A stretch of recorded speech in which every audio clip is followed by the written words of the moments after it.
يا أيها الذين آمنوا صلوا عليه وسلموا تسليما اللهم صل على سيدنا مولانا محمد وعلى آل سيدنا مولانا محمد اللهم صل على محمد وعلى آل محمد كما صليت على إبراهيم وعلى آل إبراهيم إنك حميد مجيد اللهم بارك على محمد وعلى آل محمد كما باركت على إبراهيم وعلى آل إبراهيم إنك حميد مجيد সমস্ত প্রশংসা ও সমস্ত তারিফ সেই মহান সৃষ্টিকর্তার দরবারে যিনি আমাদেরকে বড় ভালোবেসে পবিত্র সফর মাসে জুমার নামাজ আদায় করার জন্য আল্লাহ পাক পবিত্র অবস্থায় তার ঘরে আমাদেরকে হাজির করিয়েছে এবং তার সাথে সাথে পবিত্র কোরআন পাকের মধ্যে সবথেকে যে সূরাটা বড় সূরা বাকারার মধ্যে কয়েকটি আয়াত তেলাওয়াত করে এবং শোনার এবং নবীর প্রতি দরুদ পড়ার আমাদের সুযোগ করে দিলেন। এর জন্য আমরা প্রত্যেকে আল্লাহর কাছে শুকরিয়া আদায় করি আলহামদুলিল্লাহ। অন্যান্য দিনের তুলনায় আজকে যদি আমরা দরুদ পড়ি আমরা ফজিলতপূর্ণ সওয়াব বেশি পাব। কারণ আজকের দিনে জুমার দিন, খুশির দিন বা ঈদের দিন। দ্বিতীয় নম্বর কথা হলো আমরা পবিত্র অবস্থায় আল্লাহর ঘরে এসেছি, অপবিত্র অবস্থায় আমরা আসিনি। এবং কিবলার দিকে মুখ করে আমি গত জুমায় যেটা বলেছিলাম যে ওযুর মধ্যে 13টা সুন্নাত আছে, বলিনি ভাই, মনে আছে কি? এই 13টা সুন্নাতের মধ্যে একটা এটাও সুন্নাত যে ওযু করা অবস্থায় কিবলার দিকে পশ্চিম দিকে মুখ করে বসা। ওযুর 13টা সুন্নাতের মধ্যে একটা সুন্নাত পশ্চিম দিকে মুখ করে বসা। আজকের দিনে যারা ওযু করেছেন এই 13টা সুন্নাতের মধ্যে এই সুন্নাতটাকে আদায় করেছেন, পশ্চিম দিকে মুখ করে ওযু করে আসছেন। করেছেন কেউ? একদিন শোনেননি? নাম্বার 2, উঁচু জায়গায় বসা। আমাদের উঁচু জায়গায় ওযুখানা আছে, ইনশাআল্লাহ একটা সুন্নাতকে আদায় করার জন্য আমরা চেষ্টা করছি, করব ইনশাআল্লাহ। বলুন, ওযুর মধ্যে একটা সুন্নাত যদি আদায় করা যায় এই নামাজের মধ্যে ফজিলত বেশি পাওয়া যাবে, সওয়াব বেশি পাওয়া যাবে। তো আল্লাহ রাসূলের সুন্নাত বিষয়ে কিছু বলবো। আল্লাহ পাক কোরআন পাকের যে কথা বলেছেন, পবিত্র কোরআন পাকের মধ্যে 6666টি আয়াত দিয়েছেন আল্লাহ। কাদের জন্য? বান্দাদের জন্য দিয়েছেন। আল্লাহ রাব্বুল আলামিন তিনি তার বান্দাদের জন্য দিয়েছেন। 18000 মখলুকাত আছে। এই 18000 মখলুকাতের মধ্যে দুটো মখলুকের জন্য কোরআনের অনুমতি চলতে হবে, বাকি মখলুকদের চলতে হবে না। যে 18000 মখলুকাতের মধ্যে যে দুটো মখলুক আছে তার মধ্যে আছে জিন আর ইনসান। আর ইনসানের মধ্যে দুটো আছে, এক নারী আর পুরুষ। আর বাকি যত আছে তাদের উপরে কিন্তু এই 6666 আয়াত তাদেরকে মানতে হবে না। এখন যদি বলি ওরা মেনে চলবে আমরা চলবো না, তাহলে একটু ব্যাপারটা উল্টো হয়ে যাবে না? সেই আয়াত বিষয়ে একটু বলি। আমরা পবিত্র আল্লাহর হুকুম যখন আদায় করতে এসেছি, যখন নামাজের নিয়ত বাঁধার পরে, দোয়া সানা পড়ার পরে, যখন সূরা ফাতিহা পড়ে, সর্বপ্রথম পড়ি কি? আলহামদুলিল্লাহি রাব্বিল আলামিন। যে রব যিনি আমাদেরকে সৃষ্টি করেছেন, সেই রব হলো আমাদের সব, তাই তো? সেই রব হলো আমাদের সব আমার মুরব্বিয়ান চাচারা কিছু ভাইরা সবাই বলে না যে হাদিস কোরআন যেটা বলেছে এটা কিন্তু ঠিক, এই কথাগুলো সত্য, কিন্তু মানা কিন্তু আমাদের জন্য অসম্ভব। বলে থাকে না বলে কেমন যে হাদিস কোরআনে আল্লাহ রাসূল আল্লাহ পাক কোরআন বলে সত্য, স্বীকার করে নিল, কিন্তু মানা কিন্তু আমাদের জন্য অসম্ভব। এই কথাটা একটা জিনিসের আলামত, সেটাকে আমি বলবো, এই কথাটা কিন্তু বলে একটা জিনিসের আলামত। আল্লাহ পাক কোরআন পাকের মধ্যে অনেক সূরা অনেক রকমের নাম আছে। সূরা মুহাম্মদ আছে, সূরা আম্বিয়া আছে, সূরা বনি ইসরাইল আছে, সূরা মারিয়াম আছে, সূরা কাহাফ আছে, সূরা ইমরান আছে, সূরা জুমা আছে, সূরা রহমান আছে, সূরা ওয়াকিয়া আছে। তারপরে একটা সূরার নাম আছে সূরা মুনাফিক। এটা আমি মন গড়া বললাম না কোরআনের কথা বললাম? কোরআনের কথা। আর কোরআনের মধ্যে আছে কিন্তু সূরা মুনাফিক আছে। এখন যদি মুনাফিকের কথা যদি আমি যদি বলি, যদি কারো সেই আয়াত অনুবাদ যদি তার যদি গায়ে যদি পড়ে, বলে সারা ইমাম সাহেব বড্ড গন্ড, না বলবে না ভাই? তা কোরআনের কথা বাদ দিয়ে এখন বানানো গল্পটা বলি, নাকি কোরআনের কথা বলবো? আপনারা যেটা বলেন সেটা বলবো। কি ভাই, কেউ বলেন এত বুঝতেই পারে না। হ্যাঁ, কোরআনের কথা বলি। আল্লাহ পাক কোরআন কথা বলেন, ইদা জাল মুনাফিকুনা ক্বালু নাশহাদু ইন্নাকা। আমি আগে বলে গেলাম যে হাদিস আর কোরআনে যা বলে সব ঠিক সত্য, কিন্তু মানা আমাদের দ্বারা অসম্ভব। বলে না ভাই অনেক যে ওদের কথা একটাও ফেলার না। কিন্তু আজ থেকে 1500 বছর পূর্বে হচ্ছে কি আমাদের সব থেকে ইসলামের বড় শত্রু ছিল কি? আবু জেহেল। সেই কথা বলেছে। তা আল্লাহ পাক রাসূলকে জানিয়ে দিলেন, হে রাসূল, তুমি ওদের কথা কোনো কর্ণপাত করো না, তুমি তোমার কাজ চালিয়ে দাও। বিশ্বনবী মুহাম্মদ রাসূলুল্লাহ সাল্লাল্লাহু আলাইহি সাল্লাম 22 জন সাহাবী নিয়ে একটা মজলিসে বসে আছেন। কজন সাহাবী নিয়ে? 22 জন। বসার পরে তার মধ্যে একজন সাহাবী আল্লাহ রাসূল সাল্লাল্লাহু আলাইহি সাল্লাম কথা বলতে বলতে তিনি যখন বললেন আল্লাহ সবথেকে ওই নামটাকে ভালোবাসে যার নাম হবে আব্দুল্লাহ, যার নাম হবে আব্দুল্লাহ। একজন সাহাবী শোনার পরে, সাহাবীর নাম আমি বলছি না, শোনার পরে সে খুব পছন্দ হলো। সে তার নিজের নাম ছিল যার নামটা পাঁচটা আব্দুল্লাহ রাখলো। কি নাম রাখলো? আব্দুল্লাহ। নিজের বড় একটা ছেলে আছে তার নাম যা ছিল সেই পাঁচটা আব্দুল্লাহ রেখেছে। ছোট একটা ছেলে আছে তার নাম রেখেছে আব্দুল্লাহ। নিজের বাবার নাম ছিল, বাবার নাম পেতে লিখেছে আব্দুল্লাহ। তাহলে দাদুর নাম আব্দুল্লাহ, লাতিনের নাম আব্দুল্লাহ, ছেলের নাম আব্দুল্লাহ। কেন? আল্লাহর কাছে আব্দুল্লাহ নাম এত পছন্দনীয়, তিনি ভালোবেসে এই নামগুলো রেখেছেন। ওই ব্যক্তিকে আল্লাহ রাসূলকে ভালোবাসেন না বাসেন না? যে ব্যক্তি এই আব্দুল্লাহ নামটাকে এত পছন্দ করলো, করার পরে শোনার পরে সে যখন এই আব্দুল্লাহ নাম যখন রাখলো, ওই ব্যক্তিটা আল্লাহ রাসূলের মতটাকে ভালোবাসে না বাসে না? যখন আমার আপনার বলেন নাম কি হযরত আলী, ওর প্যানে 5টা তালি নেই ভাই? এমন বলে নাম কি রে তোর? হযরত আলী। ওর প্যানের পদের বাচ্চায় থাকবে শুধু 5টা তালি। আছে না? এখন এখনকার ছেলেদের প্যানে তালি আছে? পরে বলবো, আসুক সব। তো তার নাম থাকলো কি? আব্দুল্লাহ। আল্লাহ রাসূল সাল্লাল্লাহু আলাইহি ওয়াসাল্লাম মজলিসে বসে এখন দিনের কথা আলোচনা করছেন। এমন সময় যে ব্যক্তিটা আব্দুল্লাহ নাম সবাইকে রাখলো, ওই ব্যক্তিটার মাইয়াত হয়ে গেছে।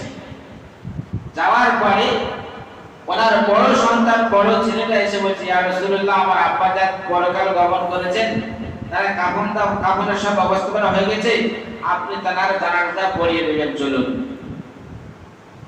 আল্লাহ রাসূল সাল্লাল্লাহু আলাইহি ওয়াসাল্লাম মসজিদ থেকে উঠেছেন, জানাজা পড়তে যাবেন।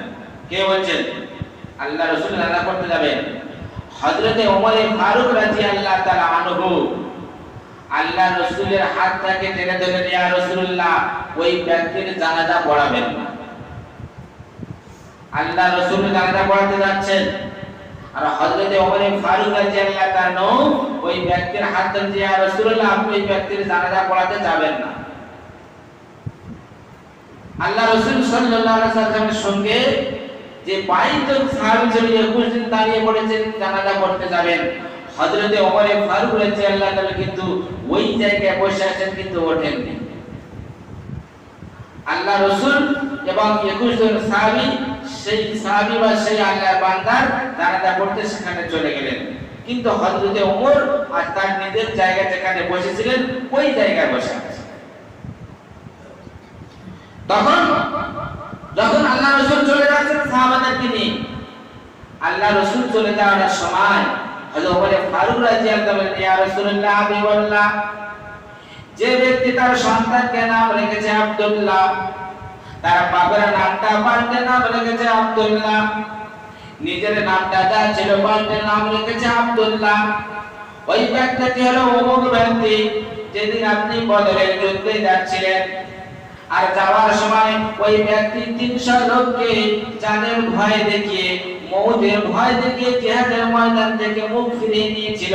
সেদিন আপনি জিহাদের ময়দানে যেতে যেতে রাস্তার মধ্যে টুকরে কেটেছিলেন, ওই সময় জিবরাইল ফেরেশতা আপনার কাছে খবর দিয়ে গিয়েছিল ইয়া রাসূলুল্লাহ হাবিবাল্লাহ খোদা আল্লাহ আপনার সঙ্গে আছেন, ওই 300 ব্যক্তি যে ফিরে গেছে ওটা আপনি কোনো রকমের ভয় খাবেন না। আল্লাহ রাসূল হযরত ওমরের কথাটা শুনে কিন্তু জানাজা পড়াতে গেলেন। যতক্ষণ পর্যন্ত আল্লাহর তরফ থেকে কোনো হুকুম আসছে ততক্ষণ পর্যন্ত উনি রোকেননি। হযরত ওমর ওখানে বসে আছেন। আল্লাহ রাসূল যখন জানাজার ময়দানে গিয়ে যখন জানাজা দাঁড়াবেন, জিবরাইল ফেরেশতা এসে হাজির। জিবরাইল ফেরেশতা এসে হাজির। হে নবী মুহাম্মদ সাল্লাল্লাহু আলাইহি ওয়াসাল্লাম তুমি ওই ব্যক্তির জানাজা পড়াবে না। কোরআনের আয়াত নাযিল হলো, পরেটা বললে কিন্তু অনেকের গায়ে লেগে যাবে, তো কিছু অংশটা বলি। আল্লাহ রাসূল তখন ওই ব্যক্তির জানাজা পড়ালেন না, অন্য ব্যক্তি তখন জানাজা পড়ালেন। হযরত ওমর কোন জায়গায় বসে আছেন? হযরত ওমর ফারুকের কোন জায়গায় বসে আছেন? যে জায়গায় আল্লাহ রাসূল সাল্লাল্লাহু আলাইহি ওয়াসাল্লাম দ্বীনের কথা বলছিলেন, হযরত ওমর কিন্তু সেই জায়গায় বসে আছেন। আল্লাহ রাসূল এমনি বলে দেননি যে যদি আমার ঘরে যদি নবুয়ত প্রাপ্ত হওয়ার দায়িত্ব নিতে পেত বা নবুয়তে যদি আশা সিলসিলা থাকতো তো হযরত ওমর ফারুক কিন্তু নবুয়ত প্রাপ্ত হতেন, নবী হতেন। জানেন তো? আল্লাহ রাসূল সাল্লাল্লাহু আলাইহি সাল্লাম জানাজা পড়ালেন না, অন্য ব্যক্তি জানাজা পড়ালেন। ওই জানাজার সময় দোয়া করা হয়, আল্লাহুম্মা গফির লি হাইয়িনা ওয়া মাইয়িতিনা। হযরত ওমরকে বলে, ও ওমর তুমি শুনে রাখো, তুমি যে আমাকে বারণ করেছিলে জানাজা পড়াতে যাওয়ার জন্য, তুমি ওই সময় আমার হাত ধরে টেনেছিলে, কারণটা কি তুমি কি নবুয়ত বুঝতে পেরেছিলে তুমি একবার বলো। ইয়া রাসূলুল্লাহ হাবিবাল্লাহ আমার মনে আশঙ্কা হয়েছিল যদি মুনাফিকের দলেরা আল্লাহ রাসূলের কাছে যদি আসে আর রাসূলের কাছে আসার পরে যদি বলে রাসূল আমাকে জানাজাটা পড়িয়ে দাও, আর রাসূল যে ব্যক্তির জন্য হাত তুলে দোয়া চাইবে আল্লাহ রাব্বুল আলামিন কিন্তু রাসূলের হাতটাকে ফেরাবে না, ওই মুনাফিকদের জন্য কিন্তু আল্লাহ দোয়া কবুল করে নেবেন। কিন্তু ওইখানে পবিত্র কোরআন পাকের মধ্যে কিন্তু যখন আল্লাহর কোরআন আয়াত নাযিল হলো, রাসূল বললেন হে আল্লাহ তুমি এই বান্দার জন্য বলে দিয়েছো যে তুমি 70 বার নবী যদি দোয়া করো কিন্তু দোয়া কবুল হবে না, কিন্তু আমি নবী আল্লাহর কাছে এই দোয়াটা চাই, আমি 70 বারের বেশি 72 থেকে 75 বার ওই ব্যক্তির জন্য দোয়া করব। রাসূল কিন্তু তাকে ভালোবাসেন, কিন্তু আল্লাহ জমিন যখন লাগিয়ে দিয়েছে ফিয়া যখন বলেছেন তখন আল্লাহ রাসূল বুঝতে পেরে গেছেন যে এর জন্য যদি আমি 70 বার 70,000 বার যদি দোয়া চাই আল্লাহ কিন্তু কবুল করবে না। প্রতিটা এলাকায় কোন বিচার ব্যবস্থা থাকে না ভাই? ভাই থাকে তো? শুধু জাহান্নাম থেকে বাঁচানোর জন্য আমি বলছি, তাতে আমিও নিজে পাকড়াও হয়ে যাব। বিচার ব্যবস্থাপনা থাকে, তখন মীমাংসা হওয়ার জন্য কোন লোককে আমন্ত্রিত করা হয়, হয় না ভাই? আমন্ত্রিত করার পরে সেই ব্যক্তি যখন হ্যাঁ বলল, তাহলে সেই জায়গায় আসার জন্য তার জন্য জরুরি হয়ে দাঁড়ালো। কি হয়ে দাঁড়ালো? আপনারা মনে করছেন যে আমি ক্লাব কমিটি হয়েছি, আমার পাওয়ার বেড়ে গেছে, পাওয়ার কমে গেছে। আপনারা মনে করছেন আমরা সোলানা করেছি, পাওয়ার বেড়ে গেছে, পাওয়ার আপনাদের কমে গেছে। আপনারা মনে করছেন মসজিদের ইমাম আছি, আপনার পাওয়ার বেড়ে গেছে, পাওয়ার কমে গেছে, আপনাদের পাওয়ার বেড়ে গেছে। একটা উদাহরণ দিই, বল খেলা হয় দেখেছেন তো? ক্রিকেট খেলা দেখেছেন? ক্রিকেট খেলাতে যারা খেলোয়াড় হয় এরা স্বাধীন না পরাধীন? যারা সর্দার যারা শ্রোতা যারা খেলা দেখছে এরা স্বাধীন না পরাধীন? ওরা স্বাধীন। যারা খেলছে তাহলে এরা পরাধীন, যারা দেখছে ওরা কিন্তু স্বাধীন। যারা খেলছে এদের কিন্তু যে দেশ আছে এই দেশ অনুমতি করতে হবে, অন্য দেশ করতে পারবে না। পারবে কি? যারা খেলা দেখতে এসেছে ওরা যে কোনো দেশ করে এসে দেখতে পারে, পারে না ভাই? এখন আজকেকার দিনে আপনার ওই কোনটার মাঠে খেলা আছে, কালো আর সাদা ড্রেস, পায়ে সাদা টেট ছাড়া খেলা চলে না, কোনো প্লেয়ার খেলতে পারবে না। কিন্তু যারা শ্রোতা যারা এসেছে তারা চাই নীল, চাই লাল, চাই কালো, যে কোনো ড্রেস তারা পরে খেলা দেখতে পারবে, পারবে না ভাই? তাহলে যারা খেলোয়াড় তাহলে এরা হলো পরাধীন, আর যারা শ্রোতা যারা খেলার দর্শক এরা হলো স্বাধীন। তাই এখন কমিটি এরা কি হলো? এরা হলো পরাধীন। ইমাম সাহেব কি হলো বলো না? আপনি বোঝানোর জন্য বলছি, শুধু ওয়াজ শুনে চলে যাবে। হ্যাঁ, আমি একটা কথা বলে দিয়ে যাই, পরে বলবো। হযরত আদম আলাইহিস সালাম থেকে নিয়ে শেষ নবী পর্যন্ত একের পর এক নবী এসেছেন, আসেননি ভাই? কত এসেছেন? কত এসেছে? কেউ বলে 1 লাখ, কেউ বলে 2 লাখ। যত নবী আসুক হাশরের ময়দানে সমস্ত নবী বলবেন ইয়া নফসি ইয়া নফসি। ঈসা নবী বলবেন ইয়া নফসি ইয়া নফসি। ইদ্রিস নবী বলবেন ইয়া নফসি ইয়া নফসি। ইব্রাহিম খলিলুল্লাহ বলবে ইয়া নফসি ইয়া নফসি। নূহ জাবিউল্লাহ, ইব্রাহিম জাবিউল্লাহ বলবেন ইয়া নফসি ইয়া নফসি। নূহুল্লাহ তিনি বলবেন ইয়া নফসি ইয়া নফসি। হযরত ইসমাঈল বলবেন ইয়া নফসি ইয়া নফসি। ইউসুফ বলবেন ইয়া নফসি ইয়া নফসি। ইয়াকুব বলবেন ইয়া নফসি ইয়া নফসি। কিন্তু বিশ্বনবী বলবেন ইয়া উম্মতি ইয়া উম্মতি। ওই সমস্ত নবীদের কি উম্মত দুনিয়ার বুকে ছিল না? আগে উত্তরটা দেন। মুসা নবীর উম্মত দুনিয়ার বুকে আছে না নেই? ছিল তো, এখন আছে। ঈসা নবীর উম্মত দুনিয়ার বুকে আছে না নেই? ইব্রাহিম নবীর উম্মত আছে না নেই? তাহলে সমস্ত নবীর উম্মত যখন দুনিয়ার বুকে থাকলো, কোন নবী একবার বললো না ইয়া উম্মতি ইয়া উম্মতি, শুধু তারা বললে ইয়া নফসি ইয়া নফসি। আমাদের নবী কেন বলবে ইয়া উম্মতি ইয়া উম্মতি? শুনবেন? শুনবেন? 100 করে টাকা দিয়ে তারপর বলবো, না তো বলবো না।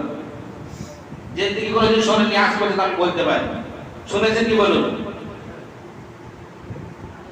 শুনেছেন? আজ পর্যন্ত মসজিদে যতদিন নামাজ পড়তে এসেছেন শুনেছেন, বলে গেছেন?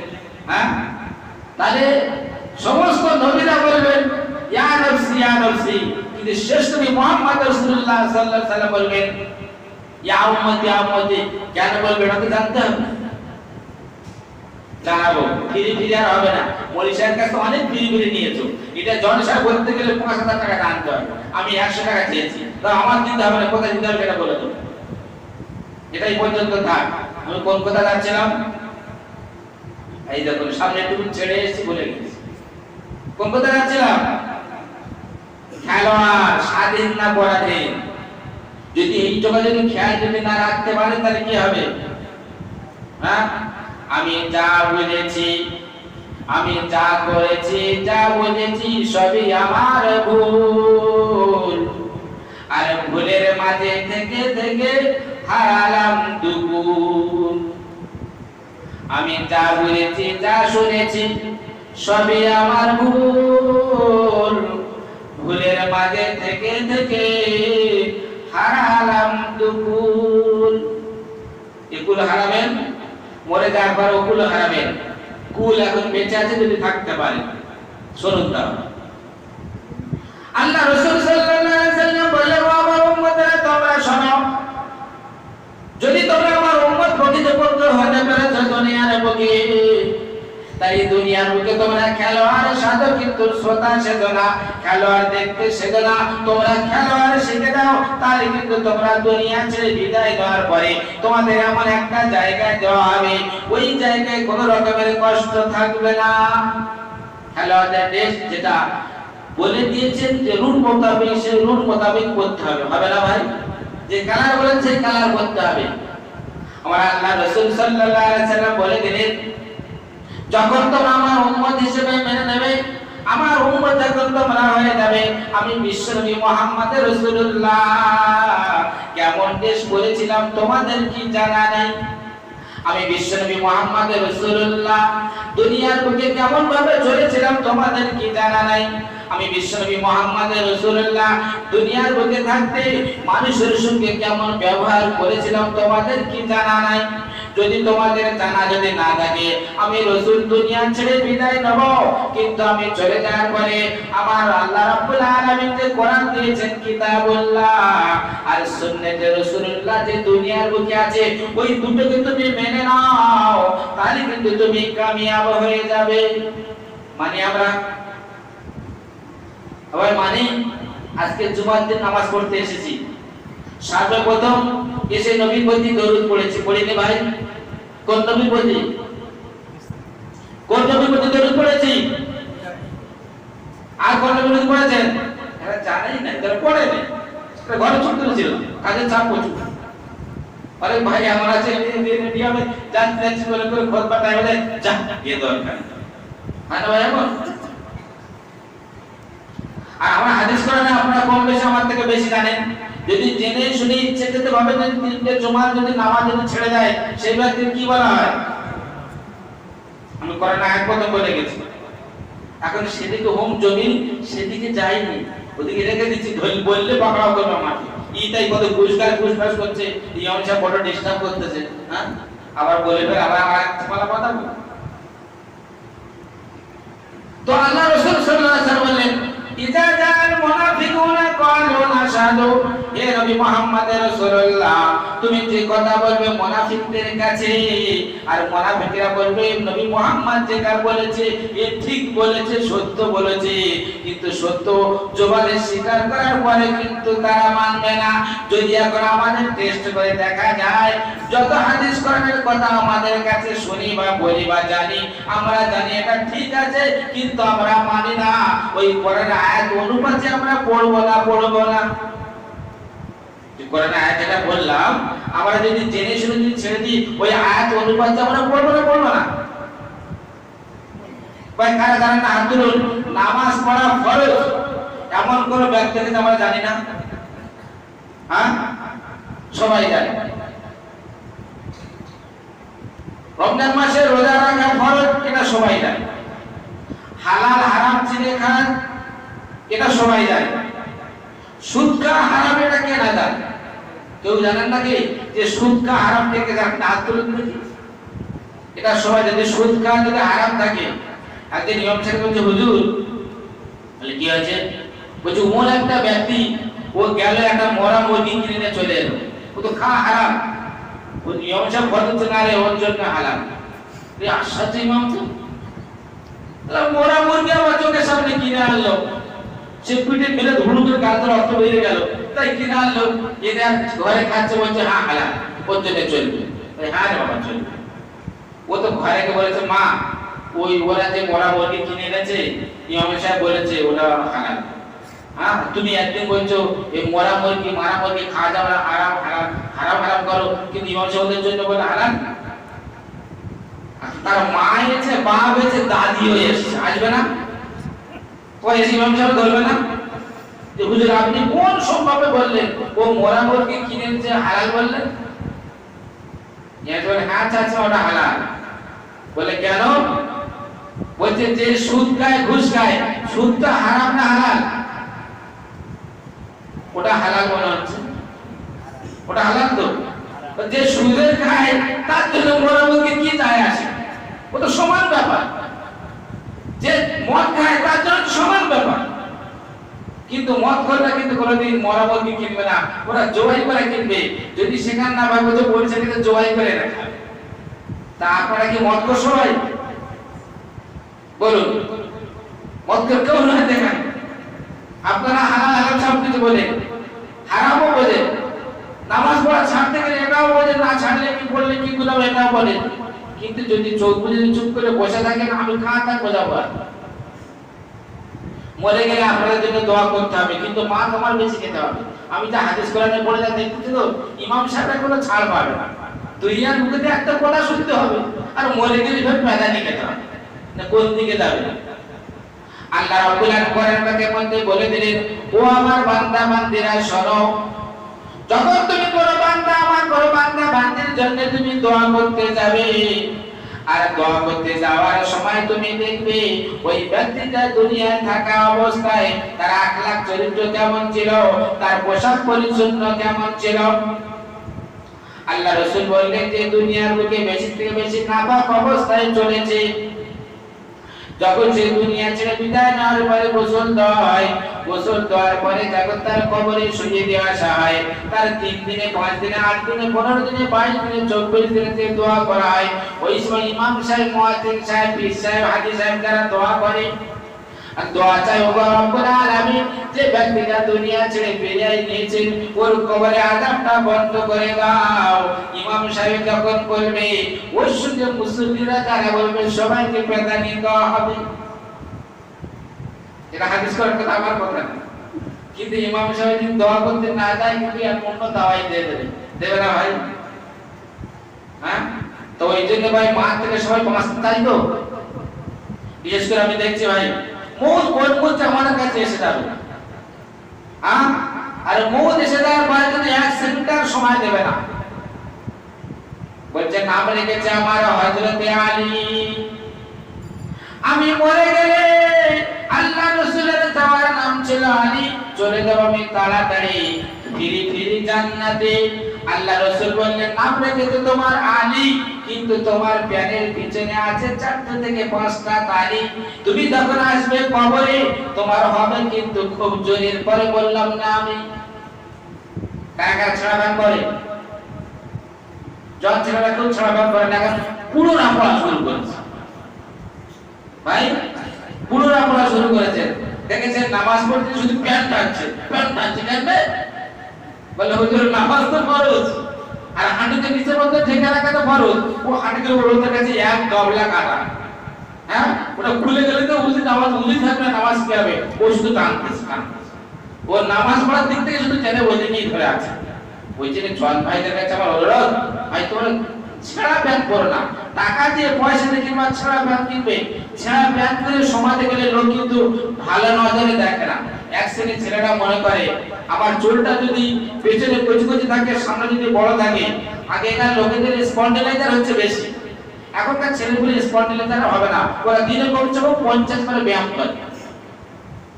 আগেকার চাচাদের স্পন্ডিলাইজার ঘাড়ে তেল দিতে ঘুরছে, এখনকার ছেলেদের হবে না। কারণ কি জানেন? পেছনে দেখবেন গলি গলি, সামনে দেখবে এত বড় না।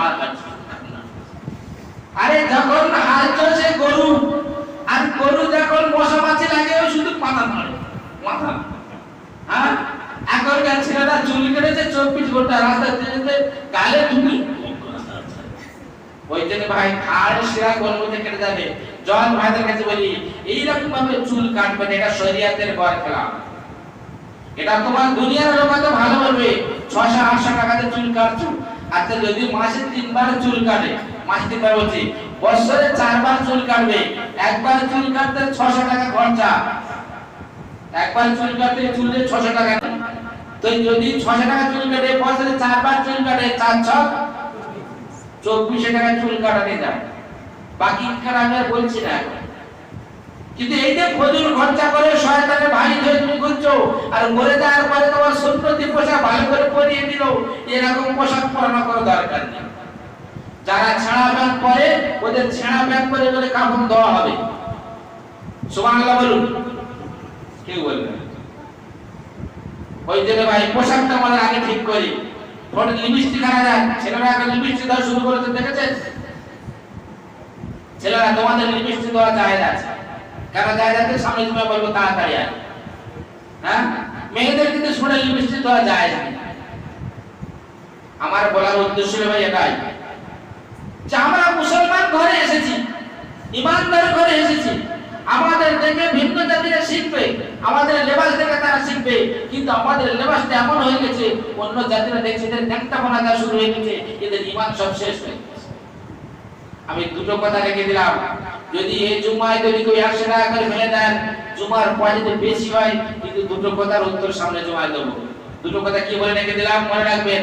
নাম্বার 1, নাম্বার 2, বিশ্বনবী মুহাম্মদ রাসূলুল্লাহ সাল্লাল্লাহু আলাইহি ওয়াসাল্লাম সমস্ত উম্মত ইয়া নফসি করবেন, আমাদের নবী ইয়া উম্মতি ইয়া উম্মতি করবেন। এই দুটো যদি আল্লাহ বাঁচায়